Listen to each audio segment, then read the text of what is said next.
Bien-aimés, ne soyez pas surpris, comme d'une chose étrange qui vous arrive, de la fournaise qui est au milieu de vous pour vous éprouver, dit l'Écriture dans la première épître de Pierre, chapitre 4, verset 12.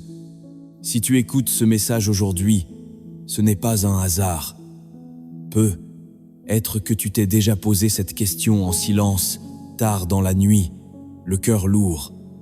Pourquoi moi? Pourquoi, alors que je prie, alors que je marche avec Dieu, alors que je cherche à faire le bien, les épreuves semblent plus nombreuses, plus profondes, plus douloureuses? Pourquoi ceux qui suivent Dieu sincèrement semblent-ils traverser des tempêtes que d'autres ne connaissent jamais? La Bible ne fuit pas cette question.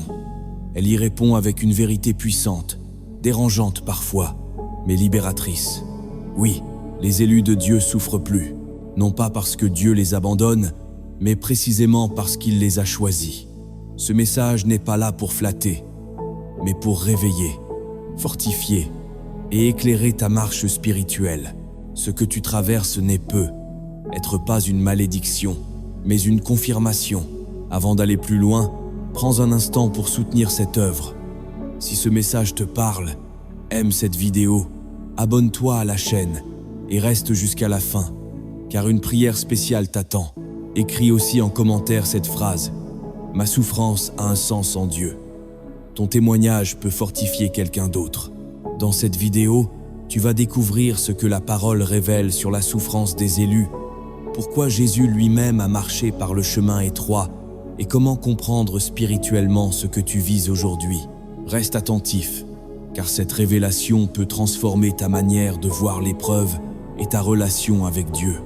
Depuis la Genèse jusqu'à l'Apocalypse, la Bible révèle une constante troublante, mais claire. Ceux que Dieu appelle, choisit et met à part traversent presque toujours des saisons de souffrance intense. Abel est persécuté par Caïn, Joseph est vendu par ses frères, Moïse est rejeté par son propre peuple, David est traqué alors qu'il est oint roi, Jérémie est humilié pour avoir dit la vérité, et Jésus-Christ lui-même est appelé homme de douleur et habitué à la souffrance. Selon Ésaïe, chapitre 53, verset 3, Jésus ne promet jamais une foi sans épreuve, mais il avertit: « Si le monde vous hait, sachez qu'il m'a haï avant vous ». Dans l'Évangile selon Jean, chapitre 15, versets 10 à 8. Cette vérité est souvent mal comprise aujourd'hui, car beaucoup associent bénédiction et facilité.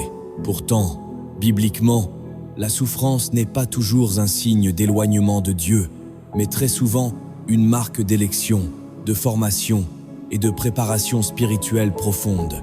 Maintenant que le fondement biblique est posé, il est temps d'entrer dans la profondeur spirituelle de cette vérité que peu osent enseigner clairement.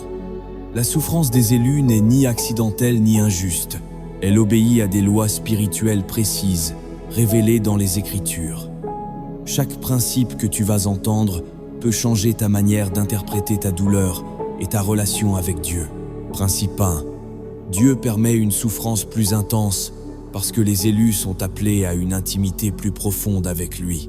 La première raison pour laquelle les élus de Dieu souffrent davantage est profondément spirituelle et rarement comprise. Dieu utilise la souffrance comme un chemin vers une intimité que peu acceptent réellement. La Bible montre clairement que plus Dieu appelle une personne près de son cœur, plus il la détache du confort superficiel de ce monde. Dans le livre des Psaumes, chapitre 66, verset 10, il est écrit: « Car tu nous as éprouvés, ô Dieu, tu nous as fait passer au creuset comme l'argent. » Le creuset n'est pas un lieu de punition, mais un lieu de proximité extrême entre le feu et le métal. Plus Dieu veut te purifier, plus il se rapproche de toi dans le processus. Beaucoup veulent la présence de Dieu, mais peu veulent le prix de cette présence.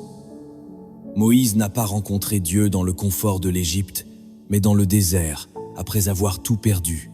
David n'a pas écrit ses psaumes les plus profonds sur un trône, mais dans les cavernes, traqué et incompris. Jésus lui-même passait des nuits entières dans la prière, souvent après avoir été rejeté, critiqué ou menacé. L'intimité véritable avec Dieu se forge dans les lieux où toute distraction disparaît, Et la souffrance a ce pouvoir terrible et sacré. Elle enlève ce qui n'est pas essentiel. Lorsque Dieu voit en toi une capacité à le connaître au-delà du superficiel, il permet parfois que tout ce qui te rassurait soit ébranlé. Non pour te détruire, mais pour t'enseigner à dépendre uniquement de lui. Dans le livre de Job, chapitre 42, verset 5, Job déclare « Mon oreille avait entendu parler de toi, mais maintenant mon œil t'a vu. » Cette révélation n'est venue qu'après la perte, la douleur et l'incompréhension. Job était juste avant l'épreuve, mais il est devenu profondément intime avec Dieu après. La souffrance des élus agit comme un appel intérieur à aller plus loin que la foi héritée, plus loin que les prières mécaniques, plus loin que la religion de surface. Dieu sait que certaines révélations ne peuvent être reçues que lorsque le cœur est brisé, humble et nu devant lui. C'est pourquoi Jésus dit dans l'Évangile selon Matthieu, chapitre 5, verset 4, « Heureux ceux qui pleurent, car ils seront consolés. » Il parle de ceux qui acceptent de laisser Dieu toucher leur profondeur. Si tu souffres aujourd'hui, ce n'est peut-être pas parce que Dieu est loin, mais parce qu'il est plus proche que jamais. Il t'attire dans un lieu où peu vont, un lieu où la foi devient relation, où la prière devient dialogue, où Dieu cesse d'être un concept pour devenir une présence vivante. Ce niveau d'intimité dérange, isole parfois et fait mal, mais il transforme l'âme pour toujours. Les élus souffrent plus parce qu'ils sont appelés à connaître Dieu autrement. Et cette connaissance a toujours un prix. Principe 2. Les élus souffrent davantage parce qu'ils sont ciblés spirituellement par l'ennemi. La deuxième raison, souvent ignorée mais clairement révélée dans les Écritures, est que les élus de Dieu deviennent automatiquement des cibles spirituelles. La souffrance qu'ils traversent n'est pas uniquement humaine ou circonstancielle, elle est aussi le fruit d'un combat invisible. La Bible déclare dans l'Épître aux Éphésiens, chapitre 6, verset 12, « Car nous n'avons pas à lutter contre la chair et le sang, mais contre les dominations, contre les autorités, contre les princes de ce monde de ténèbres, contre les esprits méchants dans les lieux célestes. » Lorsque Dieu dépose un appel, une lumière ou une destinée sur une vie, cette vie attire l'attention du royaume des ténèbres. L'ennemi ne gaspille pas son énergie sur ceux qui ne menacent rien spirituellement. Il concentre ses attaques là où il discerne un potentiel, une onction, une mission à venir. C'est pourquoi Jésus, juste après avoir été baptisé et déclaré « Fils bien-aimé par le Père », est immédiatement conduit au désert pour être tenté, selon l'Évangile de Matthieu, chapitre 4. L'attaque survient toujours après la confirmation divine. Le ciel parle et l'enfer réagit. Les élus souffrent plus parce qu'ils portent quelque chose que l'ennemi veut tenter de neutraliser avant qu'il ne se manifeste pleinement. Cette souffrance peut prendre la forme de rejet, d'incompréhension, de fatigue spirituelle, de blocages répétés, ou même d'attaques intérieures profondes. Le livre de Job révèle cette réalité avec une clarté troublante. Satan reconnaît lui-même que Job est protégé et béni par Dieu. Et c'est précisément cette faveur qui déclenche l'épreuve. Job, chapitre 1, verset 10, rapporte les paroles de l'adversaire. L'attaque commence quand Dieu atteste publiquement de la fidélité d'un homme. Il est important de comprendre que cette opposition n'est pas un signe de faiblesse spirituelle, mais souvent un indicateur d'alignement. Plus une personne avance dans la vérité, plus elle dérange les systèmes spirituels établis. Jésus avertit ses disciples dans l'Évangile selon Jean, chapitre 16, verset 33. « Vous aurez des tribulations dans le monde, mais prenez courage, j'ai vaincu le monde. » Il ne promet pas l'absence de combat, mais la victoire au milieu du combat. La souffrance des élus a aussi pour but de les former au discernement spirituel. Sans épreuve, la foi reste théorique. Sans pression, le croyant ne développe pas l'autorité intérieure nécessaire pour résister. Pierre écrit dans sa première épître, chapitre 5, verset 8, « Soyez sobres, veillez. Votre adversaire, le diable, rôde comme un lion rugissant, cherchant qui il dévorera. » Ce verset n'est pas une menace, mais un appel à la maturité spirituelle. Les élus doivent apprendre à veiller, à prier, à se fortifier intérieurement. Si tu vis une opposition intense alors que tu cherches sincèrement Dieu, ne conclus pas trop vite que tu es sur le mauvais chemin. Demande-toi plutôt si tu n'es pas en train d'entrer dans une zone où ta foi commence à produire un impact réel. L'ennemi attaque ce qu'il craint de voir s'accomplir. Mais la Bible est formelle. Aucune attaque n'est permise sans limite, et aucune épreuve n'est vaine lorsque Dieu est au centre. Comme il est écrit dans la première épître aux Corinthiens, chapitre 10, verset 13, « Dieu ne permettra pas que tu sois tenté au-delà de tes forces, mais avec la tentation, il préparera aussi le moyen d'en sortir. » Les élus souffrent plus parce qu'ils sont en première ligne du combat spirituel, mais ils sont aussi ceux à qui Dieu confie la victoire, la maturité et l'autorité qui en découlent. Principe 3. Les élus souffrent davantage parce que Dieu les forme avant de les élever. La troisième vérité biblique est essentielle à comprendre, car elle change radicalement la manière dont on perçoit le temps, l'attente et la douleur. Dieu ne révèle jamais pleinement un élu sans l'avoir d'abord formé dans l'ombre, et cette formation passe presque toujours par la souffrance. Dans la logique divine, l'élévation publique est toujours précédée d'un travail secret, profond et souvent douloureux. La Bible déclare dans le livre des Proverbes, chapitre 16, verset 3, « Recommande à l'Éternel tes œuvres, et tes projets réussiront. » Mais ce que beaucoup ignorent, c'est que Dieu recommande d'abord l'âme avant de recommander l'œuvre. Joseph est l'un des exemples les plus frappants de cette réalité. Appelé très jeune, porteur de songes divins, il est pourtant vendu comme esclave, trahi par ses frères, faussement accusé et jeté en prison. 13 années de souffrance précèdent son élévation au rang de gouverneur d'Égypte. La Bible précise dans le psaume 105, versets 10 à 7 à 10 à 9. Il envoya devant eux un homme. Joseph fut vendu comme esclave. On serra ses pieds dans des liens, on le mit au fer, jusqu'au temps où arriva ce qu'il avait annoncé et où la parole de l'Éternel l'éprouva. Remarque bien cette phrase, la parole de Dieu l'éprouva. Ce n'est pas seulement la prison qui a formé Joseph, mais l'accomplissement différé de la promesse. Les élus souffrent parce que Dieu refuse de leur donner une position que leur caractère ne peut pas encore supporter. Beaucoup veulent la visibilité, l'influence, l'impact spirituel, mais peu réalisent que sans transformation intérieure, ces choses deviennent des pièges. La souffrance agit comme un outil de purification du cœur. Elle expose l'orgueil, brise les fausses motivations, détruit l'impatience et enseigne la dépendance totale à Dieu. Dans le livre de Jérémie, chapitre 10 à 8, versets 3 et 4, le prophète observe le potier retravailler l'argile. Le vase qu'il faisait ne réussit pas, comme il arrive à l'argile dans la main du potier. Il en refit un autre vase.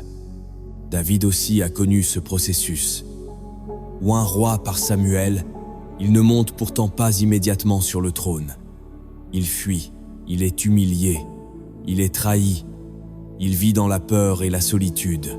Pourtant, cette saison forge en lui un cœur selon Dieu. Dans le premier livre de Samuel, chapitre 16, verset 13, David reçoit l'onction, mais ce n'est que bien plus tard qu'il reçoit la couronne. Entre les deux, il y a la vallée. Cette vallée n'était pas une punition, mais une préparation. Sans elle, David aurait été un roi puissant mais spirituellement dangereux. Dieu connaît la fin dès le commencement. Et c'est précisément pour cette raison qu'il permet certaines souffrances chez les élus. Il voit ce que tu deviendras, et il sait ce que tu dois abandonner pour y parvenir. L'apôtre Paul l'exprime clairement dans l'Épître aux Romains, chapitre 8, versets 10 à 7. Si nous sommes enfants, nous sommes aussi héritiers, héritiers de Dieu et co-héritiers de Christ, si toutefois nous souffrons avec lui, afin d'être glorifiés avec lui. La gloire promise est réelle, mais elle est précédée d'un chemin de conformité au Christ. Si tu traverses une saison où tout semble retardé, bloqué ou douloureux, ne conclus pas que Dieu t'a oublié. Pose-toi plutôt cette question spirituelle. Qu'est-ce que Dieu est en train de former en moi? La souffrance des élus est souvent le signe que Dieu prépare quelque chose de plus grand que ce que l'œil peut voir aujourd'hui. Ce qui te brise momentanément est parfois ce qui te rendra capable de porter la mission que Dieu t'a confiée. Principe 4. Les élus souffrent davantage parce que Dieu les détache radicalement du monde. L'une des raisons les plus douloureuses de la souffrance des élus est que Dieu opère en eux une séparation profonde avec l'esprit du monde. Cette séparation n'est pas symbolique, elle est réelle, concrète et souvent déchirante. Jésus l'a clairement annoncé dans l'Évangile selon Jean, chapitre 10 à 7, verset 16. Ils ne sont pas du monde. Comme moi, je ne suis pas du monde. Être élu, ce n'est pas simplement croire en Dieu, c'est appartenir à un autre royaume, avec d'autres valeurs, d'autres priorités et une autre destination. Or, ce détachement ne se fait presque jamais sans douleur. Dieu sait que tant que certaines attaches demeurent, l'âme reste partagée. Les élus souffrent parce que Dieu refuse la tiédeur dans leur vie. Il ne veut pas d'un cœur divisé entre le ciel et la terre. Dans l'épître de Jacques, chapitre 4, verset 4, il est écrit « Ne savez-vous pas que l'amitié du monde est inimitié contre Dieu ? Cette parole est dure, mais elle est libératrice. Dieu aime trop ses élus pour les laisser s'installer dans un confort qui étouffe leur appel spirituel. Souvent, cette séparation prend la forme de pertes relationnelles. Des personnes s'éloignent sans explication, des liens se brisent, des incompréhensions naissent, même au sein de la famille. Jésus l'avait annoncé sans détour dans l'Évangile selon Matthieu, chapitre 10, verset 36. « L'homme aura pour ennemi les gens de sa maison. » Ce verset n'est pas une malédiction, mais une révélation. Lorsque Dieu élève quelqu'un spirituellement, il devient étranger dans des environnements où il était autrefois accepté. Ce rejet n'est pas toujours causé par des fautes, mais par un décalage spirituel.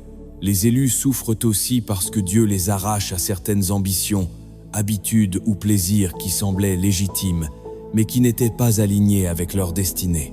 Le jeune homme riche, dans l'Évangile selon Marc, chapitre 10, repart triste non pas parce que Jésus l'a rejeté, mais parce qu'il n'a pas supporté l'idée de se détacher de ce qui le rassurait. Les élus, eux, sont souvent forcés de traverser cette étape.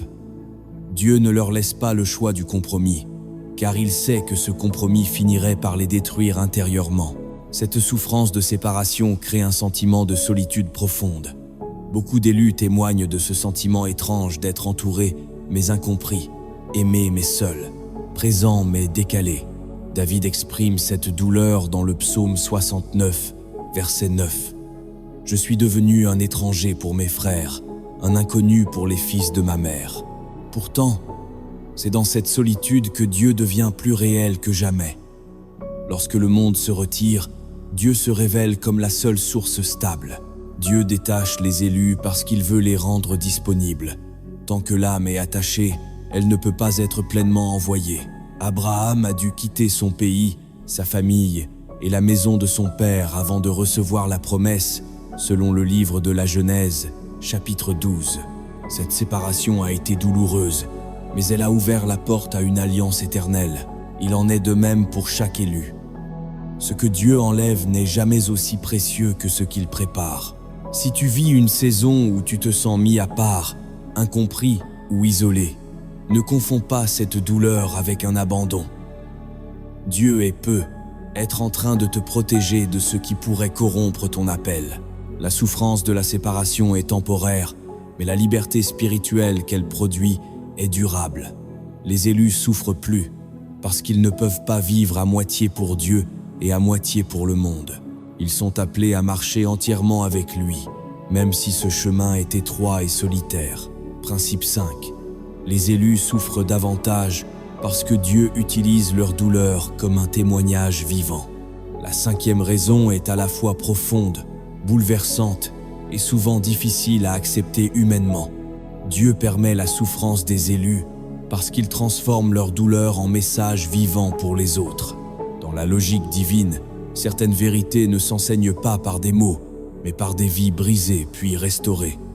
L'élu ne porte pas seulement une foi à proclamer, il porte une histoire à incarner. L'apôtre Paul écrit dans la 2e épître aux Corinthiens, chapitre 1, versets 3 et 4.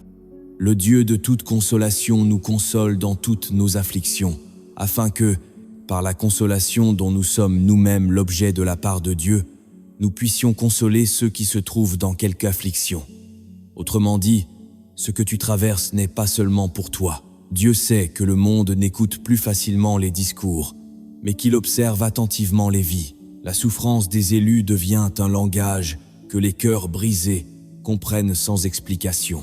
Quand quelqu'un voit un croyant debout malgré la perte, fidèle malgré l'injustice, aimant malgré la trahison, quelque chose se passe intérieurement. Ce n'est plus une religion qu'il voit, c'est une puissance. Jésus lui-même a sauvé le monde non seulement par son enseignement, mais par ses souffrances. Ésaïe, chapitre 53, verset 5, déclare « Il était blessé pour nos péchés, brisé pour nos iniquités. Le châtiment qui nous donne la paix est tombé sur lui. La douleur du Christ est devenue le salut de l'humanité. » Les élus souffrent parce que Dieu les appelle parfois à porter une croix visible. Non pas pour être admirés, mais pour révéler la fidélité de Dieu dans l'épreuve. La Bible montre que les plus grands témoignages sont nés dans la douleur. Étienne n'a pas prêché son message le plus puissant par un sermon, mais par son martyre, en priant pour ses bourreaux selon le livre des Actes, chapitre 7. Paul n'a pas convaincu par une vie confortable, mais par des cicatrices, des prisons et des naufrages. Dans la seconde épître aux Corinthiens, chapitre 4, verset 10, il écrit « Nous portons toujours avec nous dans notre corps la mort de Jésus, afin que la vie de Jésus soit aussi manifestée dans notre corps. » La souffrance des élus devient une prédication silencieuse. Elle annonce que Dieu est réel, non pas parce que tout va bien, mais parce que la foi tient quand tout s'effondre. C'est pour cela que Dieu confie certaines épreuves à ceux qui peuvent les traverser sans renier leur foi. Non parce qu'ils sont plus forts naturellement, mais parce que Dieu connaît leur capacité à le glorifier même dans la vallée. Comme il est écrit dans Job, chapitre 13, verset 15, « Quand même il me tuerait, je ne cesserai d'espérer en lui. » Si tu souffres aujourd'hui, peut être que Dieu écrit une page que quelqu'un lira demain.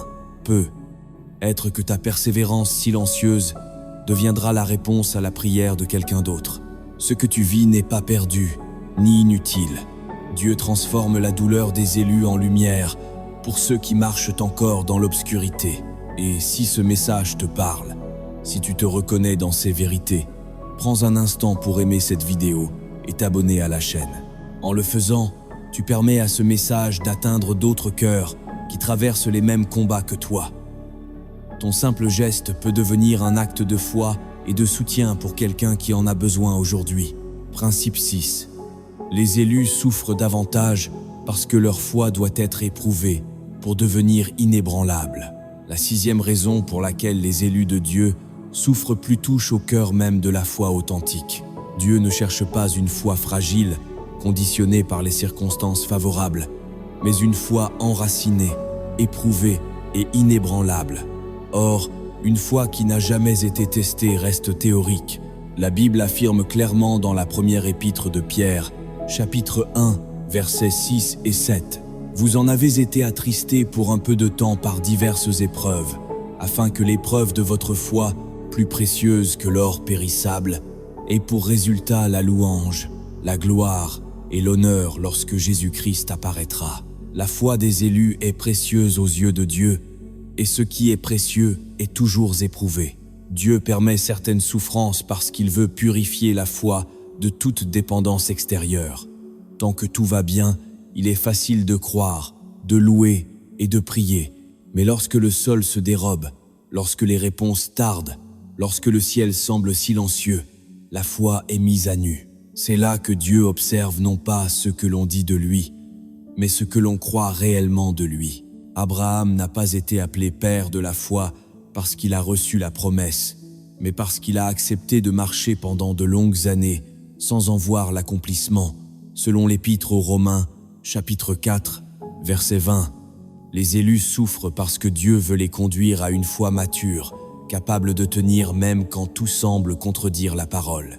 Jésus lui-même a laissé Marthe et Marie traverser la douleur de la mort de Lazare avant d'intervenir. Dans l'Évangile selon Jean, chapitre 11, Jésus tarde volontairement afin que la foi de ses disciples dépasse le niveau du miracle immédiat pour entrer dans la révélation de sa gloire. Cette attente a fait mal, mais elle a révélé une foi plus profonde. La souffrance dépouille aussi la foi de l'orgueil spirituel. Quand tout s'effondre, il ne reste plus que Dieu. Plus de titres, plus de performances religieuses, plus de masques. C'est dans cette nudité intérieure que la foi devient sincère, humble et vraie. Job exprime cette foi purifiée lorsqu'il déclare dans Job, chapitre 23, verset 10, « Il sait quelle voie je suis.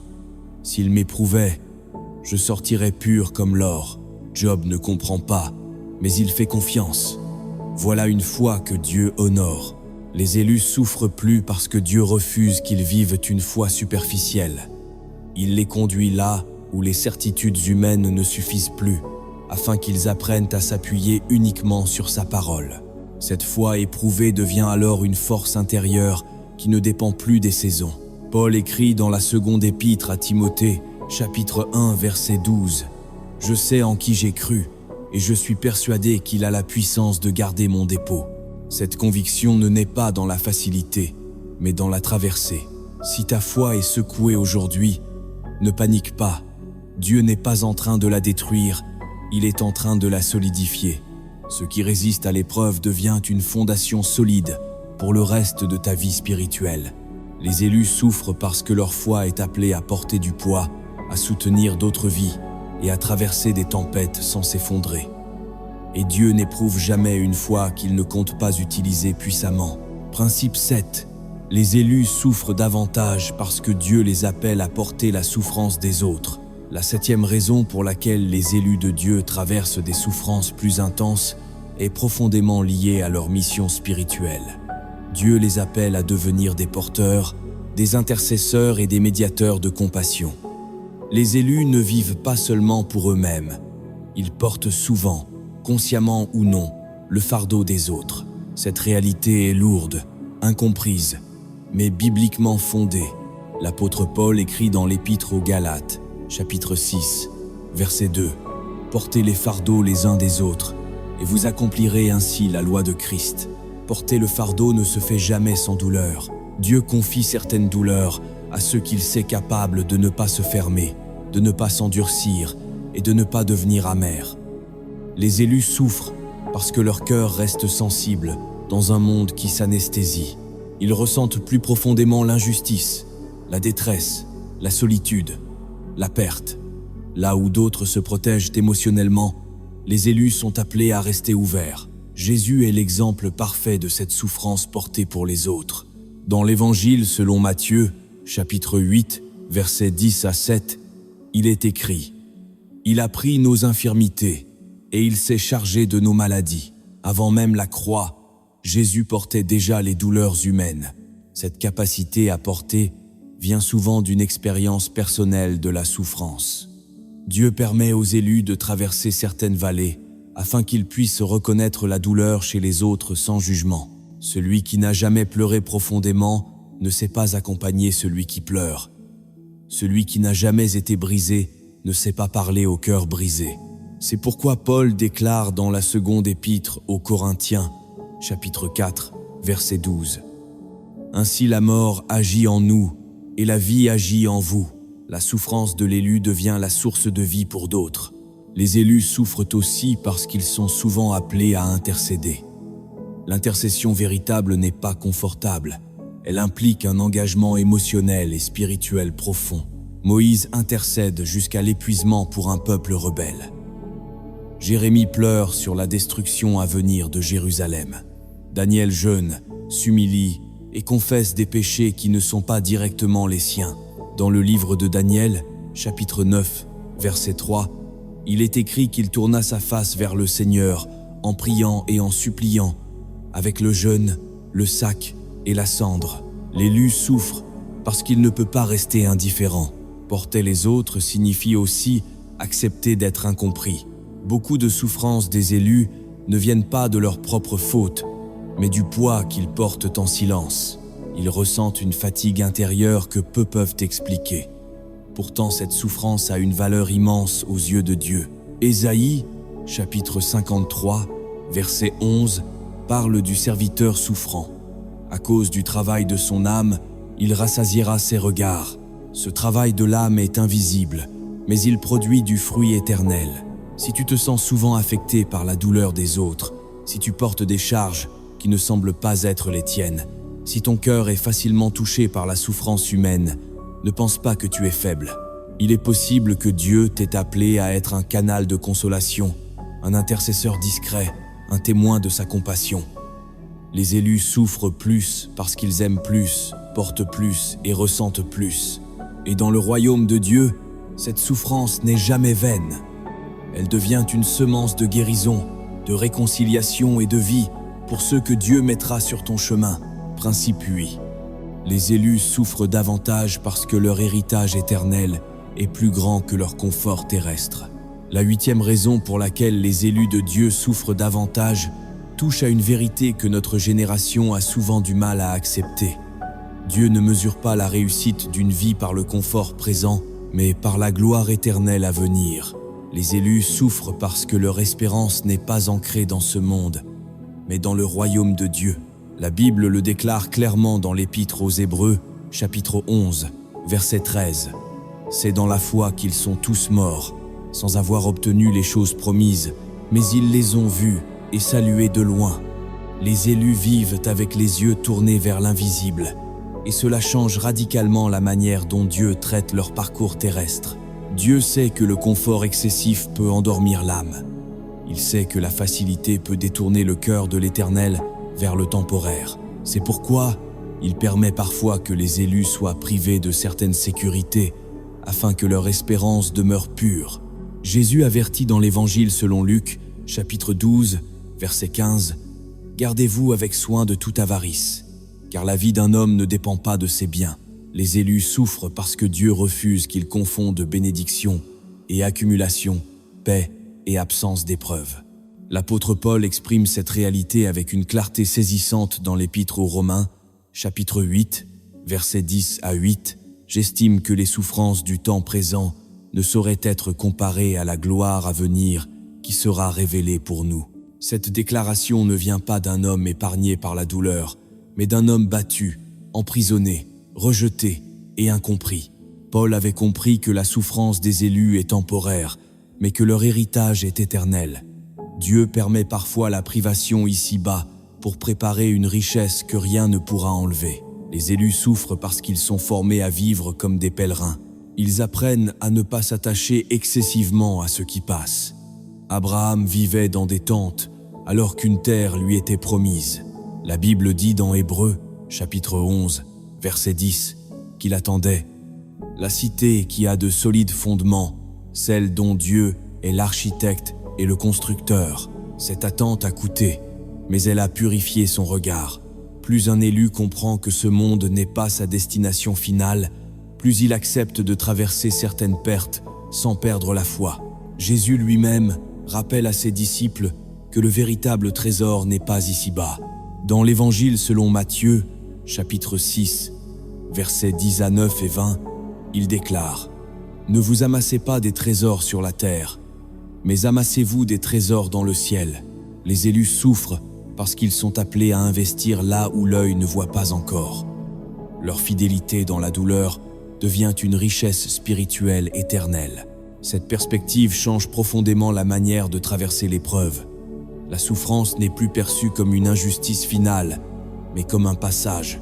Comme l'écrit Pierre dans la première épître, chapitre 5, verset 10. « Après que vous aurez souffert un peu de temps, Dieu vous perfectionnera, vous affermira, vous fortifiera, vous rendra inébranlable. » Remarque bien, un peu de temps.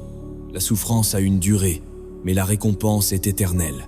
Si tu te demandes pourquoi ta route semble plus étroite, plus exigeante que celle des autres, souviens-toi de ceci. Dieu n'évalue pas ta vie à l'aune de ton confort, mais à celle de ton appel éternel. Les élus souffrent plus parce qu'ils sont appelés à régner plus tard. Ce que Dieu prépare pour eux dépasse de loin ce que ce monde peut offrir. Et lorsque cette révélation s'enracine dans le cœur, la douleur ne disparaît pas toujours, mais elle prend un sens qui transforme l'âme et fortifie l'espérance. Principe 9. Les élus souffrent davantage parce que Dieu les prépare à une autorité spirituelle plus élevée. La 9e raison est rarement enseignée, pourtant elle est fondamentale. Dieu permet que les élus traversent des souffrances plus intenses parce qu'il les prépare à exercer une autorité spirituelle réelle, stable et durable. Dans le royaume de Dieu, l'autorité ne se reçoit pas par le titre, la position ou le charisme, mais par l'obéissance éprouvée et la fidélité dans l'épreuve. Jésus lui-même l'a déclaré dans l'Évangile selon Luc, chapitre 6, verset 10. « Celui qui est fidèle dans les moindres choses l'est aussi dans les grandes. » Or, la souffrance fait partie de ces moindres choses par lesquelles Dieu mesure la profondeur d'un cœur. Dieu ne confie jamais une autorité spirituelle à une âme qui n'a pas appris à se soumettre dans la douleur. La souffrance révèle ce que l'abondance ne montre jamais. L'humilité réelle, la dépendance à Dieu, la capacité à obéir sans comprendre. C'est dans ces saisons que Dieu observe comment l'élu réagit quand personne ne regarde, quand les promesses semblent lointaines et quand la reconnaissance humaine est absente. Jésus enseigne dans l'Évangile selon Matthieu, chapitre 20, verset 26, que « Celui qui veut être grand parmi vous, qu'il soit votre serviteur. » Le service véritable implique souvent le renoncement, la patience et la souffrance silencieuse. Regarde la vie de Jésus. Avant d'exercer une autorité publique sur les foules, il a vécu 30 années dans l'obscurité, la simplicité et l'obéissance. L'Épître aux Hébreux, chapitre 5, verset 8, révèle une vérité saisissante. Bien qu'il fût fils, il a appris l'obéissance par les choses qu'il a souffertes. Si le Fils de Dieu lui-même a appris l'obéissance par la souffrance, combien plus les élus appelés à le représenter. Cette obéissance forgée dans la douleur est la source d'une autorité qui ne s'effondre pas sous la pression. Les élus souffrent parce que Dieu refuse de leur donner une autorité prématurée. Une autorité sans maturité devient oppression. Une influence sans brisement devient orgueil. La souffrance agit comme un garde-fou spirituel. Elle brise l'illusion de toute puissance et enseigne que toute autorité véritable vient de Dieu. Paul l'exprime clairement dans la seconde épître aux Corinthiens, chapitre 12, versets 9 et 10, lorsqu'il parle de son écharde. « Ma grâce te suffit, car ma puissance s'accomplit dans la faiblesse. » Paul comprend alors que sa faiblesse n'annule pas son autorité, elle en devient la source. Les élus qui souffrent apprennent à exercer une autorité empreinte de compassion et non de domination. Parce qu'ils ont été brisés, ils ne méprisent pas les faibles. Parce qu'ils ont attendu, ils savent accompagner ceux qui attendent. Parce qu'ils ont pleuré, ils savent consoler avec vérité. Dans l'Apocalypse, chapitre 5, verset 10, il est écrit que Dieu a fait de ses rachetés un royaume et des sacrificateurs. Un sacrificateur porte l'autorité, mais aussi la responsabilité, le poids et l'intercession. Cette fonction ne s'apprend pas dans la facilité. La souffrance enseigne aussi à l'élu à discerner l'origine de son autorité. Elle ne vient ni de la popularité, ni du succès visible, mais de l'alignement intérieur avec Dieu. C'est pourquoi Jésus, après avoir souffert, est élevé. L'Épître aux Philippiens, chapitre 2, versets 8 et 9, affirme « Il s'est humilié lui-même, c'est pourquoi Dieu l'a souverainement élevé. » L'élévation suit toujours l'humiliation, jamais l'inverse. Si tu traverses une saison où tu te sens réduit, limité ou affaibli, ne méprise pas ce temps. Dieu peut être en train de t'enseigner comment exercer une autorité qui glorifie son nom et non le tien. Les élus souffrent plus parce que Dieu les prépare à porter une responsabilité spirituelle plus lourde, mais aussi plus glorieuse. Et lorsque cette autorité se manifestera, elle ne sera pas fragile, car elle aura été forgée dans la vérité, la dépendance et la fidélité à Dieu. Principe 10. Les élus souffrent davantage parce que Dieu les rend conformes à l'image du Christ. La 10e raison est la plus centrale, la plus profonde et souvent la plus bouleversante. Les élus souffrent davantage parce que Dieu les façonne pour qu'ils ressemblent réellement à Jésus-Christ. Le but ultime de la vie chrétienne n'est pas le confort, la réussite visible ou l'approbation humaine. mais la conformité au Fils. L'apôtre Paul l'affirme sans détour dans l'Épître aux Romains, chapitre 8, verset 29. Car ceux qu'il a connus d'avance, il les a aussi prédestinés à être semblables à l'image de son Fils. Être semblable à Christ implique inévitablement de passer par le même chemin intérieur que lui, et ce chemin inclut la souffrance. Jésus n'a jamais promis une voie facile à ceux qui le suivraient. Il a dit dans l'Évangile selon Luc, chapitre 9, verset 23, « Si quelqu'un veut venir après moi, qu'il renonce à lui-même, qu'il se charge chaque jour de sa croix et qu'il me suive. » La croix n'est pas un symbole décoratif, elle est un instrument de mort à soi-même. Les élus souffrent parce que Dieu ne se contente pas d'une ressemblance extérieure avec Christ, il veut une transformation intérieure profonde, réelle et durable. La souffrance est l'un des outils principaux par lesquels Dieu détruit l'ancienne nature pour faire émerger la nouvelle. Tant que l'orgueil, l'autosuffisance, le besoin de contrôle ou la recherche de reconnaissance dominent, l'image du Christ reste floue. La douleur, lorsqu'elle est traversée avec Dieu, dépouille l'âme de ses couches inutiles. Paul écrit dans l'Épître aux Galates, chapitre 2, verset 20, « J'ai été crucifié avec Christ, et si je vis, ce n'est plus moi qui vis, c'est Christ qui vit en moi. » Cette déclaration n'est pas poétique, elle est le fruit d'un long processus de renoncement et de souffrance. Les élus souffrent aussi parce que Dieu veut produire en eux les caractères mêmes de Christ. L'humilité, la patience, la douceur, l'obéissance et l'amour sacrificiel. Ces qualités ne se développent pas dans la facilité. Jésus a appris l'obéissance parce qu'il a souffert, comme le rappelle l'Épître aux Hébreux, chapitre 5, verset 8. Ce verset révèle une vérité dérangeante. Même la perfection incarnée a accepté le chemin de la souffrance pour accomplir pleinement la volonté du Père. Comment les élus pourraient-ils espérer une transformation sans passer par ce même feu purificateur? La souffrance rend aussi l'élu capable d'aimer comme Christ. Aimer ceux qui aiment est facile. Aimer ceux qui blessent, trahissent ou rejettent nécessite une transformation surnaturelle. Jésus prie pour ses bourreaux sur la croix, selon l'Évangile de Luc, chapitre 23, verset 34. Cette capacité à aimer dans la douleur ne naît pas naturellement. Elle est le fruit d'une vie livrée à Dieu, façonnée par des épreuves répétées. Dieu permet la souffrance des élus parce qu'il veut révéler Christ au monde à travers eux. Le monde a déjà entendu parler de Jésus, mais il a besoin de le voir incarné.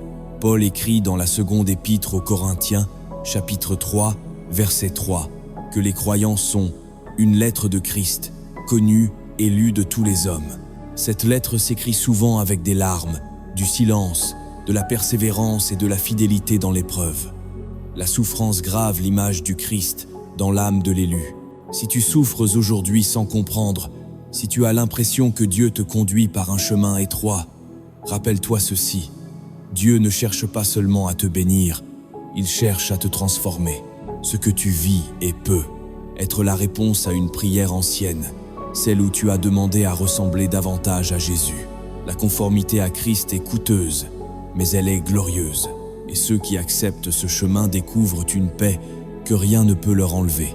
Les élus souffrent plus parce qu'ils sont appelés à refléter Christ plus profondément. Leur douleur n'est pas vaine, elle est formatrice. Et un jour, quand l'œuvre sera achevée, ils comprendront que chaque larme a servi à faire naître en eux une ressemblance éternelle avec celui qu'ils suivent. Après avoir compris pourquoi Dieu permet la souffrance dans la vie des élus, une question plus profonde se pose maintenant. Que révèle réellement cette souffrance dans le plan caché de Dieu? Derrière ce que l'œil humain appelle douleur, retard ou injustice, les Écritures dévoilent des vérités spirituelles que seuls ceux qui traversent l'épreuve peuvent saisir. C'est ici que la révélation devient plus profonde, plus dérangeante, mais aussi plus libératrice. La souffrance des élus révèle une vérité spirituelle que beaucoup refusent d'entendre. Dieu agit souvent à l'opposé de la logique humaine. Là où l'homme cherche l'évitement de la douleur, Dieu cherche la révélation du cœur. Là où l'homme veut des réponses immédiates, Dieu veut une transformation durable. C'est pourquoi tant d'élus se sentent perdus au milieu de l'épreuve. Ils pensaient que marcher avec Dieu les préserverait des tempêtes, alors que la Bible montre clairement que marcher avec Dieu conduit souvent au cœur même de la tempête, mais avec une présence divine qui transforme tout. Lorsque Dieu permet la souffrance dans la vie d'un élu, il ne révèle pas seulement quelque chose sur l'élu, il révèle quelque chose sur lui-même. Dans le livre de l'Exode, chapitre 3, Moïse ne rencontre pas Dieu dans un palais, mais dans un désert, devant un buisson en feu. Le feu ne détruit pas le buisson, il le révèle. De la même manière, la souffrance ne détruit pas l'élu, elle révèle ce qui était déjà là, mais caché. Elle met en lumière la profondeur de la foi, la sincérité de l'amour pour Dieu et la solidité de l'espérance. Une autre vérité souvent ignorée est que Dieu utilise la souffrance pour fermer certaines portes définitivement, non pas parce qu'elles étaient mauvaises en apparence, mais parce qu'elles n'étaient pas alignées avec l'appel céleste. Paul aurait pu avoir une vie religieuse respectée, stable et confortable. Pourtant, dans l'Épître aux Philippiens, chapitre 3, versets 7 et 8, il déclare que tout ce qu'il considérait comme un gain, il l'a regardé comme une perte à cause de Christ. Cette prise de conscience n'est pas venue par une révélation douce, mais par une chute brutale sur le chemin de Damas, une perte de vision physique et une rupture radicale avec son ancienne identité. La souffrance agit aussi comme un filtre spirituel. Elle révèle qui marche avec Dieu par conviction et qui marchait par intérêt. Beaucoup suivent Dieu tant que les bénédictions sont visibles, mais disparaissent lorsque le chemin devient étroit. Jésus l'explique clairement dans l'Évangile selon Jean, chapitre 6. Lorsque plusieurs disciples se retirent après un enseignement difficile, Jésus ne les retient pas. Il se tourne vers les 12 et leur demande. La souffrance pose toujours cette question silencieuse. Pourquoi suis-tu Dieu réellement? Pour les élus, la souffrance devient aussi un lieu de dépouillement spirituel. Dieu enlève ce qui n'est pas lui, afin que l'âme apprenne à se reposer uniquement sur sa présence. David l'exprime dans le psaume 51, lorsqu'il comprend que Dieu ne prend pas plaisir aux sacrifices extérieurs, mais à un cœur brisé et contrit. Ce brisement n'est pas une destruction, c'est une ouverture. Un cœur brisé devient un cœur accessible à Dieu. Il est également essentiel de comprendre que la souffrance des élus n'est jamais éternelle, mais qu'elle produit quelque chose d'éternel. Paul affirme dans la seconde épître aux Corinthiens, chapitre 4, versets 10 à 7, que « Nos légères afflictions du moment présent produisent pour nous, au-delà de toute mesure, un poids éternel de gloire. » Ce verset ne minimise pas la douleur, il la replace dans une perspective divine. Ce que l'élu endure aujourd'hui construit ce qu'il portera demain. La souffrance détruit aussi les illusions spirituelles. Elle brise l'idée que Dieu doit toujours agir selon nos attentes, nos délais et nos méthodes. Job, après avoir tout perdu, reçoit cette révélation profonde. Dieu n'est pas tenu de se justifier devant l'homme. Et pourtant, Dieu se révèle à Job non pour l'écraser, mais pour l'élever dans une compréhension plus vaste. Job déclare alors « Je me rétracte et je me repens sur la poussière et sur la cendre, non parce qu'il avait péché gravement, mais parce qu'il avait rencontré Dieu à un niveau nouveau. » Enfin, cette partie révèle une vérité centrale. La souffrance des élus prépare une intimité future que rien d'autre ne pourrait produire. Ceux qui ont traversé l'épreuve avec Dieu témoignent souvent qu'ils ont connu sa présence d'une manière impossible à décrire autrement. Le psaume 34, versets 10 à 9, déclare « Le malheur atteint souvent le juste, mais l'Éternel l'en délivre toujours. » La délivrance ne signifie pas toujours l'évitement, mais la traversée accompagnée. Si tu es un élu et que tu souffres, cette partie veut annoncer une chose clairement. Dieu n'est pas silencieux. Il travaille en profondeur. Ce que tu vis n'est pas un recul, c'est un approfondissement. Ce que tu perds n'est pas une punition, c'est une purification. Et ce que tu ressens comme une nuit spirituelle est souvent le lieu où Dieu prépare l'aube la plus claire de ta vie. À ce stade, il est nécessaire d'aller plus loin que les explications visibles, car derrière la souffrance des élus se cachent des vérités que Dieu ne révèle pas à la foule, mais à ceux qui acceptent de rester dans sa présence malgré la douleur. Ces vérités ne sont pas populaires, elles sont profondes. Elle ne console pas immédiatement, mais elle libère durablement. Vérité cachée numéro 1. Dieu permet la souffrance des élus pour révéler ce qui doit mourir avant ce qui doit naître. Il existe une vérité que peu de croyants acceptent réellement. Dieu ne peut pas faire naître certaines choses tant que d'autres ne sont pas mortes. La souffrance devient alors le lieu où Dieu met fin à ce qui n'est plus compatible avec la destinée de l'élu. Jésus l'a exprimé clairement dans l'Évangile selon Jean, chapitre 12, verset 24. Si le grain de blé qui est tombé en terre ne meurt, il reste seul. Mais s'il meurt, il porte beaucoup de fruits. Cette mort n'est pas physique, elle est intérieure. Elle concerne l'ego, les attentes humaines, les attachements émotionnels, les dépendances invisibles et parfois même certaines prières mal alignées. Dieu permet la souffrance non pour faire mal, mais pour provoquer une séparation intérieure. Tant que l'élu est attaché à ce qui le rassure plus qu'à Dieu, sa croissance spirituelle reste limitée. La douleur met en lumière ce qui doit être abandonné.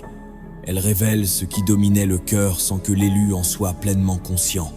C'est souvent dans la perte que l'élu découvre ce qu'il adorait réellement. Dans le livre de Job, chapitre 1, Job perd tout, non parce qu'il aimait mal Dieu, mais parce que Dieu voulait l'amener à une relation plus profonde, libéré de tout soutien extérieur. Plus tard, Job dira dans Job chapitre 42, verset 5, « Mon oreille avait entendu parler de toi, mais maintenant, mon œil t'a vu. Quelque chose est mort en Job pour qu'une révélation plus grande naisse. » Cette vérité cachée est difficile à accepter, car elle signifie que certaines souffrances ne disparaîtront pas tant que l'œuvre intérieure ne sera pas accomplie. Mais lorsque cette mort spirituelle est acceptée, une vie nouvelle commence à émerger. Ce que Dieu fait naître après la souffrance est toujours plus pur, plus fort et plus aligné avec l'éternité. Vérité cachée numéro 2. La souffrance des élus est souvent la preuve que Dieu leur fait suffisamment confiance pour les façonner. Il existe une vérité rarement dite, mais profondément biblique. Dieu ne confie pas les mêmes épreuves à tout le monde. La souffrance des élus n'est pas le signe d'un rejet, mais très souvent la preuve d'une confiance divine particulière. Dieu sait à qui il peut confier certaines douleurs sans que le cœur ne se perde totalement. Dans la première épître aux Corinthiens, chapitre 10, verset 13, il est écrit que Dieu ne permettra pas que l'épreuve dépasse nos forces. Cela signifie aussi que certaines épreuves sont données parce que Dieu connaît la capacité intérieure de l'élu à traverser sans abandonner la foi. Jésus illustre cette vérité dans l'Évangile selon Jean, chapitre 20 et 1, lorsqu'il confie à Pierre la responsabilité de paître ses brebis après l'avoir vu tomber. Pierre a souffert, il a pleuré amèrement, mais cette chute a révélé sa capacité à être restauré. Dieu n'a pas confié cette responsabilité à un disciple qui n'avait jamais été brisé, mais à celui qui avait appris l'humilité par la douleur. La souffrance devient alors un outil de qualification, non de disqualification. Cette vérité est difficile à accepter, car elle change la question que l'on pose à Dieu. L'élu ne demande plus seulement pourquoi il souffre, mais pourquoi Dieu lui fait suffisamment confiance pour lui permettre de traverser cela. Job en est un exemple frappant. Dieu lui-même présente Job comme un homme intègre avant l'épreuve. Ce n'est pas Satan qui a choisi Job, c'est Dieu qui a permis l'épreuve parce qu'il connaissait la solidité intérieure de son serviteur.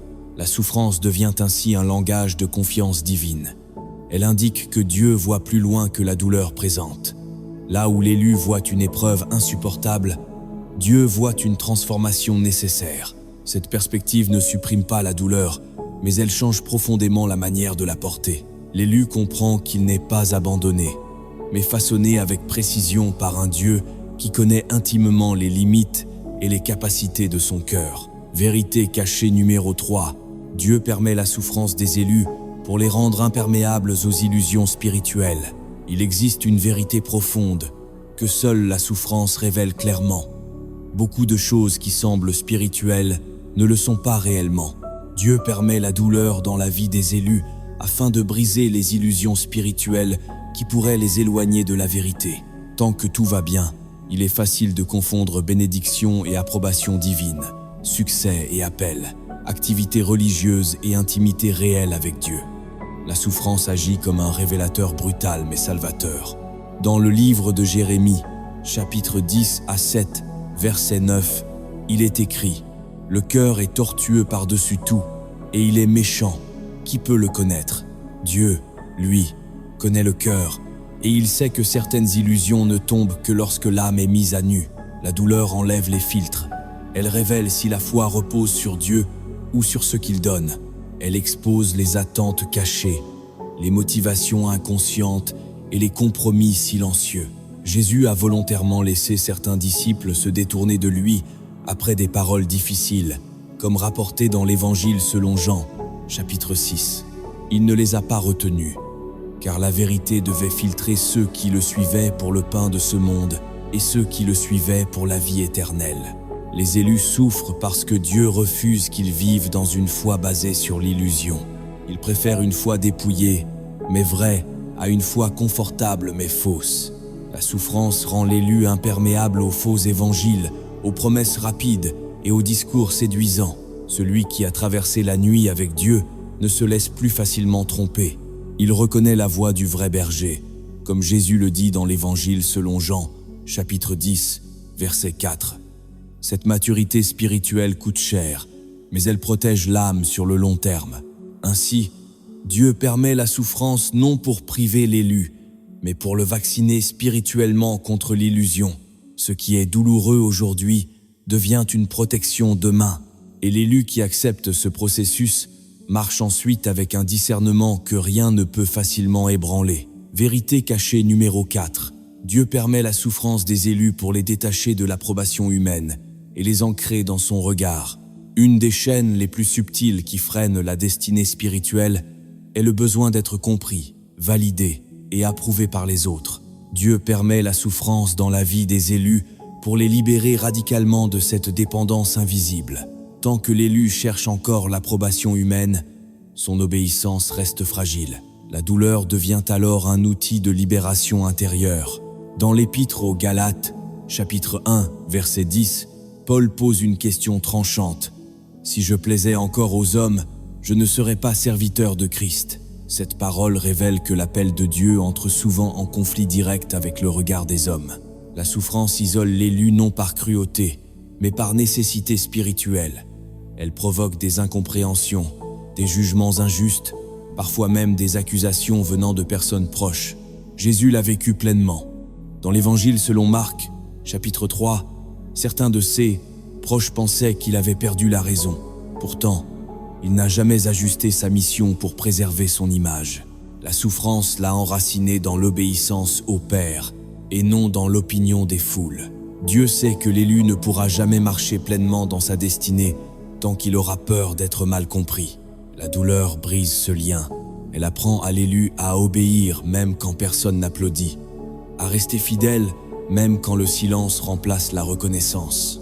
Le prophète Jérémie a été rejeté, moqué et emprisonné non parce qu'il parlait faux, mais parce qu'il parlait vrai. Sa souffrance l'a libéré de toute attente humaine. Cette vérité cachée est difficile à accepter, car elle implique une solitude réelle. Mais cette solitude ouvre un espace nouveau, celui où seul le regard de Dieu compte. Et lorsque l'élu cesse de vivre pour être compris des hommes, il devient enfin libre d'obéir pleinement à Dieu. Cette liberté est douloureuse à acquérir, mais elle est indispensable pour porter un appel authentique et durable. Vérité cachée numéro 5. Dieu permet la souffrance des élus pour briser leur dépendance aux réponses et les ancrer dans la confiance. Il existe une souffrance particulière que Dieu permet lorsque l'élu cherche plus des réponses que la présence de Dieu. Cette vérité est délicate, car elle touche au besoin humain de comprendre avant de faire confiance. Or, Dieu ne révèle pas toujours le pourquoi, il révèle le qui. Dans le livre d'Ésaïe, chapitre 55, versets 8 et 9, Dieu déclare « Mes pensées ne sont pas vos pensées, et vos voix ne sont pas mes voix. » La souffrance devient alors un lieu où l'élu apprend à marcher sans explication complète, mais avec une confiance totale. Beaucoup d'élus souffrent non parce qu'ils manquent de foi, mais parce qu'ils veulent maîtriser le plan de Dieu.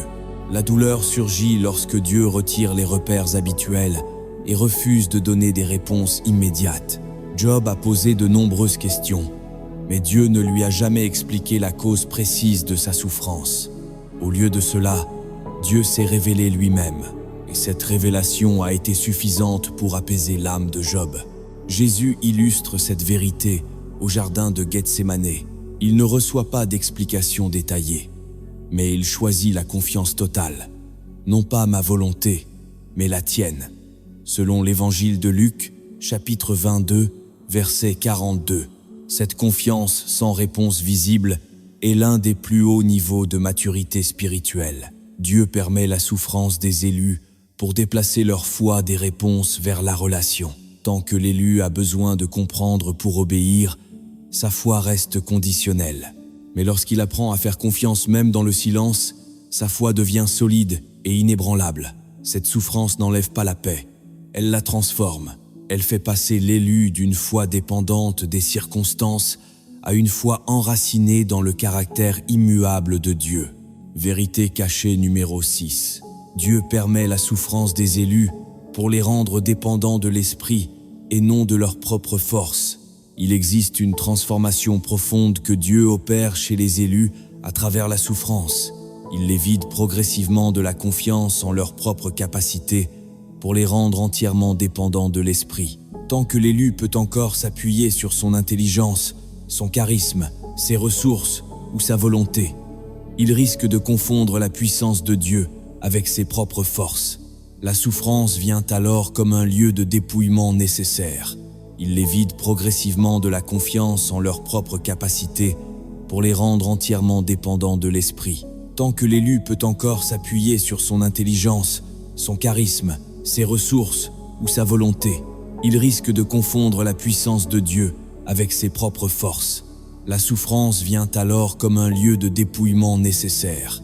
L'apôtre Paul l'exprime avec une grande clarté dans la seconde épître aux Corinthiens, chapitre 3, verset 5. Ce n'est pas à dire que nous soyons par nous-mêmes capables de concevoir quelque chose comme venant de nous-mêmes. Notre capacité, au contraire, vient de Dieu. Dieu permet que l'élu arrive à un point où ses solutions habituelles ne fonctionnent plus. La prière mécanique ne suffit plus. Les stratégies humaines échouent. Les soutiens extérieurs disparaissent. Ce vide apparent n'est pas une punition, mais une invitation à une dépendance plus profonde. Jésus lui-même a déclaré dans l'Évangile selon Jean, chapitre 15, verset 5. « Sans moi, vous ne pouvez rien faire. » Cette vérité n'est pas théorique. Elle devient réelle dans la souffrance. Moïse a dû reconnaître son incapacité avant de devenir un instrument puissant. Lui qui se croyait capable de délivrer Israël par sa force a dû passer 40 années dans le désert avant de comprendre que la délivrance vient de Dieu seul. C'est alors que Dieu l'envoie, non plus confiant en lui-même, mais entièrement dépendant de la présence divine. La souffrance rend l'élu humble, mais surtout disponible. Elle crée un espace intérieur où l'esprit peut agir librement. Lorsque l'élu cesse de lutter par lui-même, la puissance de Dieu commence à se manifester pleinement. Comme le dit Paul dans la seconde épître aux Corinthiens, chapitre 12, verset 10, « Quand je suis faible, c'est alors que je suis fort. » Cette faiblesse n'est pas une défaite, c'est le lieu exact où l'esprit prend le relais. Vérité cachée numéro 7. Dieu permet la souffrance des élus pour les rendre capables d'entendre sa voix plus clairement.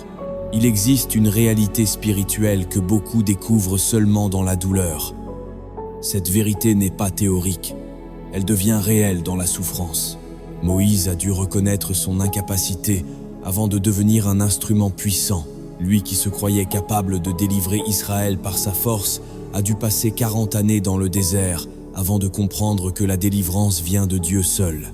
C'est alors que Dieu l'envoie, non plus confiant en lui-même, mais entièrement dépendant de la présence divine. La souffrance rend l'élu humble, mais surtout disponible. Elle crée un espace intérieur où l'esprit peut agir librement. Lorsque l'élu cesse de lutter par lui-même, la puissance de Dieu commence à se manifester pleinement. Comme le dit Paul dans la seconde épître aux Corinthiens, chapitre 12, verset 10, « Quand je suis faible, c'est alors que je suis fort. » Cette faiblesse n'est pas une défaite, c'est le lieu exact où l'esprit prend le relais. Vérité cachée numéro 7. Dieu permet la souffrance des élus pour les rendre capables d'entendre sa voix plus clairement. Il existe une réalité spirituelle que beaucoup découvrent seulement dans la douleur. La souffrance affine l'écoute intérieure. Lorsque tout va bien, la voix de Dieu peut être noyée par le bruit des distractions, des projets, des relations et même des activités religieuses. Dieu permet alors la souffrance pour créer un silence sacré, un espace où sa voix devient enfin audible. Le psaume 46, verset 11, le dit clairement. Dans la Bible, Dieu parle fréquemment plus clairement dans les saisons de dépouillement.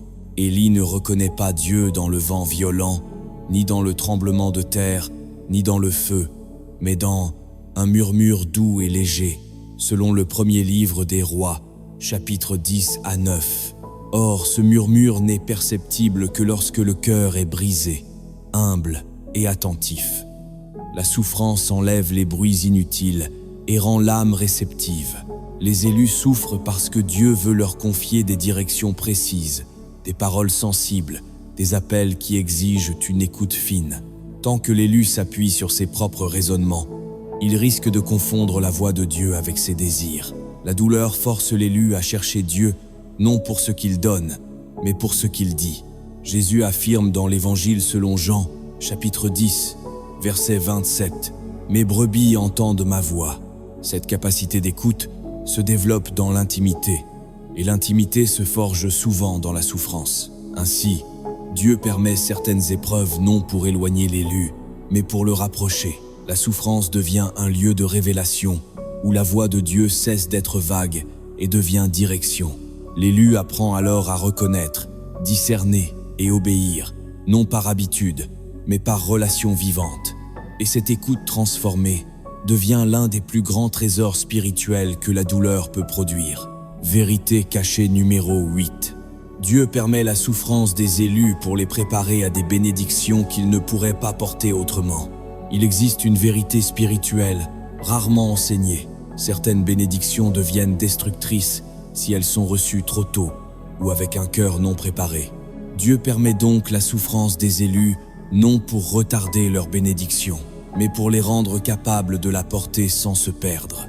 La Bible affirme dans le livre des Proverbes, chapitre 10, verset 22, « Si une bénédiction apporte le chagrin, c'est souvent parce que le cœur n'était pas encore prêt. » La souffrance agit comme un élargissement intérieur. Elle augmente la capacité de l'âme. Sans ce travail profond, certaines grâces deviendraient un poids, certaines élévations nourriraient l'orgueil, certaines portes ouvertes éloigneraient de Dieu. Joseph n'aurait jamais pu gouverner l'Égypte sans avoir d'abord connu la prison. David n'aurait jamais pu régner avec justice sans avoir appris la dépendance dans la fuite. Jésus lui-même n'entre pas dans la gloire sans passer par la croix, selon l'Évangile de Luc, chapitre 24, verset 26. Dieu voit plus loin que l'instant présent. Là où l'élu voit une souffrance injuste, Dieu voit une préparation indispensable. La douleur creuse des racines profondes qui empêcheront la future bénédiction de déraciner l'âme. C'est pourquoi Dieu préfère parfois retarder plutôt que donner trop vite. Dans l'Épître aux Hébreux, chapitre 12, verset 11, il est écrit que la discipline produit un fruit paisible de justice. Ce fruit ne peut naître que dans un cœur travaillé.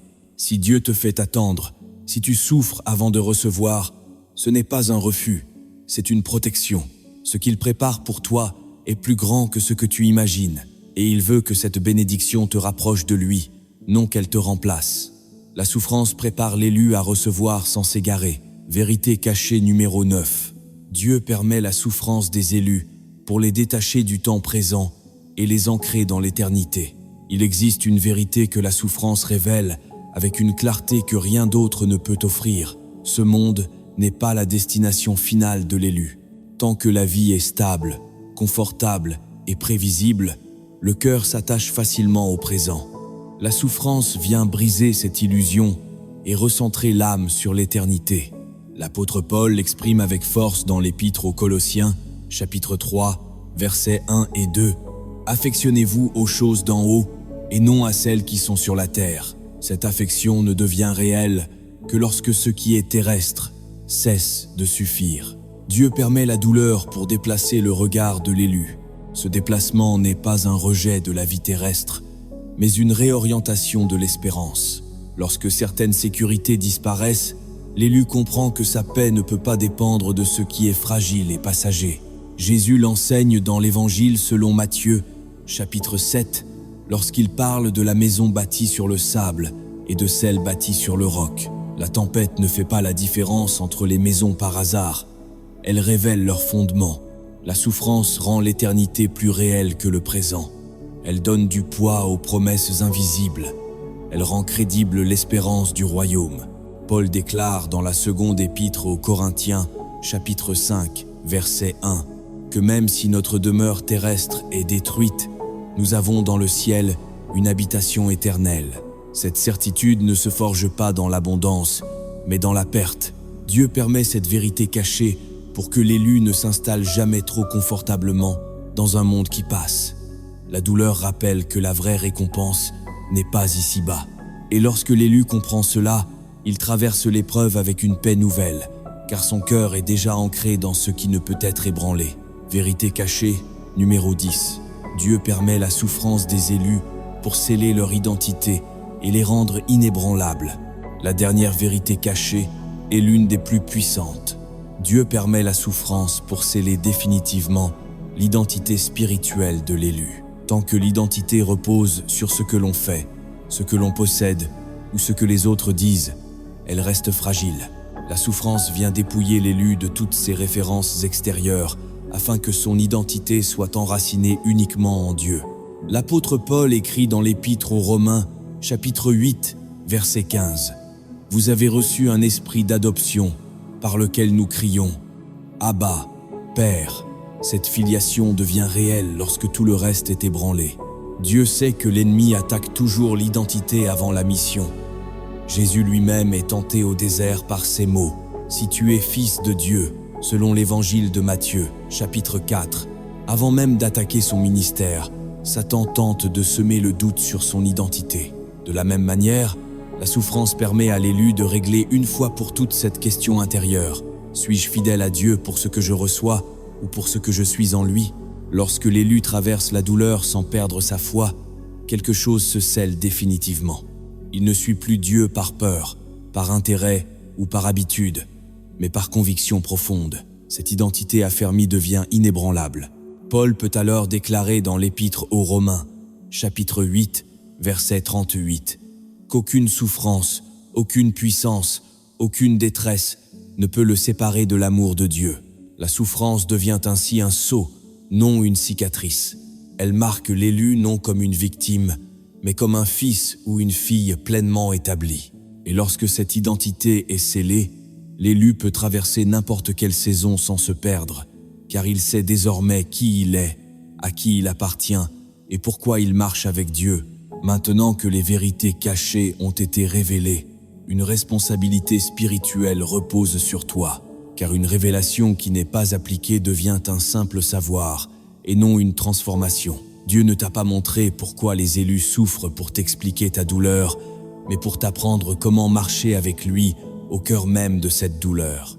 La première application concrète est d'apprendre à changer ton langage intérieur face à la souffrance. Tant que l'élu parle de son épreuve comme d'un échec ou d'un abandon, son cœur résiste au travail de Dieu. La Bible enseigne dans le livre des Proverbes, chapitre 10 à 8, versets 20 et 1, que la mort et la vie sont au pouvoir de la langue. L'élu doit donc apprendre à dire « Seigneur, je ne comprends pas encore, mais je choisis de te faire confiance. » Ce simple changement de posture ouvre la porte à la paix intérieure. La souffrance ne disparaît pas toujours, mais elle cesse de dominer l'âme. La deuxième application est d'entrer dans une prière différente, plus profonde et plus vraie. Beaucoup prient uniquement pour que la douleur cesse. Dieu invite l'élu à prier pour que son œuvre s'accomplisse. Jésus, au jardin de Gethsémanée, n'a pas nié sa souffrance, mais il a aligné sa volonté sur celle du Père. Selon Luc chapitre 22, verset 42, appliquer cette vérité signifie apprendre à dire dans la prière. La troisième application est d'accepter le processus sans se comparer. Beaucoup d'élus souffrent davantage parce qu'ils regardent le chemin des autres. Or, Dieu ne façonne jamais d'eux appelés de la même manière. Pierre demande à Jésus ce qu'il adviendra de Jean, et Jésus lui répond « Que t'importe, toi, suis-moi » selon Jean chapitre 20 et 1. L'élu doit comprendre que sa souffrance est sur mesure. Se comparer ralentit la guérison et nourrit l'amertume. Se concentrer sur sa relation avec Dieu accélère la transformation. La quatrième application est de rester fidèle, même quand rien ne change extérieurement. La fidélité dans l'épreuve est l'un des plus grands actes de foi. Job continue de bénir Dieu, même quand il ne reçoit aucune réponse immédiate.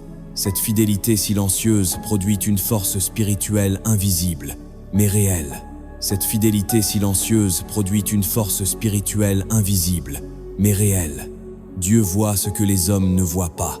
Et comme il est écrit dans Hébreux chapitre 6, verset 10, « Dieu n'est pas injuste pour oublier le travail et l'amour manifestés pour son nom. » La cinquième application est de transformer la souffrance en compassion. L'élu n'est pas appelé à se replier sur lui-même, mais à laisser sa douleur élargir son cœur. Paul affirme dans la seconde épître aux Corinthiens, chapitre 1, que Dieu console afin que nous puissions consoler. Concrètement, cela signifie écouter sans juger, prier pour d'autres malgré sa propre fatigue et aimer même quand le cœur est sensible. Cette compassion guérit souvent l'élu autant que ceux qui l'aident. Parabole inspirée des cieux. Il était une fois un vase d'argile placé dans une maison lumineuse. Ce vase se plaignait d'être souvent retiré de la table, caché dans l'atelier du potier, soumis à la pression et au feu. Il voyait d'autres vases exposés, admirés, remplis rapidement. Un jour, le vase demanda au potier pourquoi il souffrait plus que les autres. Le potier répondit « Ceux que tu vois sur la table sont destinés à un usage temporaire. Toi, je te façonne pour contenir une eau qui ne doit jamais se renverser. » Le feu n'était pas une punition, mais une préparation. Et lorsque le vase fut enfin placé, il ne se fissura jamais, car il avait été formé pour durer. Ainsi en est-il de l'élu. Dieu permet la pression, le feu et l'attente non pour humilier, mais pour préparer. Celui qui accepte le processus devient capable de porter ce que d'autres ne pourraient pas supporter. Appliquer cette révélation, c'est donc persévérer, faire confiance, obéir et suivre la voie de Jésus, même quand le chemin est étroit. Comme il le dit dans l'Évangile selon Matthieu, chapitre 7, le chemin qui mène à la vie est resserré et peu le trouvent. Mais ceux qui le trouvent découvrent une paix que la souffrance ne peut détruire. Si tu es arrivé jusqu'ici, ce n'est pas par hasard. Oui, les élus de Dieu souffrent plus. Non parce qu'ils sont rejetés, oubliés ou punis, mais parce qu'ils sont connus, appelés et préparés. La souffrance que tu portes n'est pas le signe que Dieu t'a quitté, mais souvent la preuve qu'il est plus proche que jamais. La parole l'affirme dans le livre d'Ésaïe, chapitre 43. « Quand tu passeras par les eaux, je serai avec toi, et les fleuves, ils ne te submergeront point. » Dieu ne promet pas l'absence des eaux. Tout au long de ce message, une vérité revient sans cesse. Dieu travaille en profondeur avant d'agir en surface. Ce que tu vis aujourd'hui n'est pas une fin, mais un façonnage. Ce qui te semble être une perte est souvent une préparation. Ce qui te fait pleurer est parfois ce qui t'empêchera de te perdre demain. L'apôtre Paul l'a compris lorsqu'il a déclaré dans l'Épître aux Romains que « toute chose concourt au bien de ceux qui aiment Dieu. Toute chose, y compris celle que tu ne comprends pas encore. » Ne laisse pas l'ennemi te convaincre que ta souffrance est inutile. Ne laisse pas le silence de Dieu être interprété comme une absence. Le Dieu que tu sers est le même qui travaillait en silence dans la tombe avant la résurrection. Jésus n'a pas parlé le samedi, mais le dimanche a tout changé, et ce principe demeure vrai aujourd'hui. Ce que Dieu prépare dans le secret se manifestera au temps juste. Avant de prier, je veux t'encourager à poser un acte simple mais puissant. Si ce message t'a parlé, partage-le, aime cette vidéo et abonne-toi à la chaîne. Non pour un chiffre, mais pour que cette parole atteigne d'autres cœurs fatigués, d'autres élus qui souffrent en silence. Écris aussi en commentaire cette phrase « Seigneur, je te fais confiance même ici ». Cette déclaration est un acte de foi. Maintenant, prends un instant, respire profondément et laisse cette prière t'envelopper. Seigneur Dieu Tout-Puissant, Père fidèle et compatissant, tu vois celui ou celle qui écoute cette prière en ce moment même. Tu vois les larmes qu'aucun homme ne voit, les combats que personne ne comprend, les questions restées sans réponse Tu vois la fatigue de l'âme, le poids du silence, l'attente qui semble interminable. Et pourtant, tu n'as jamais quitté cet enfant.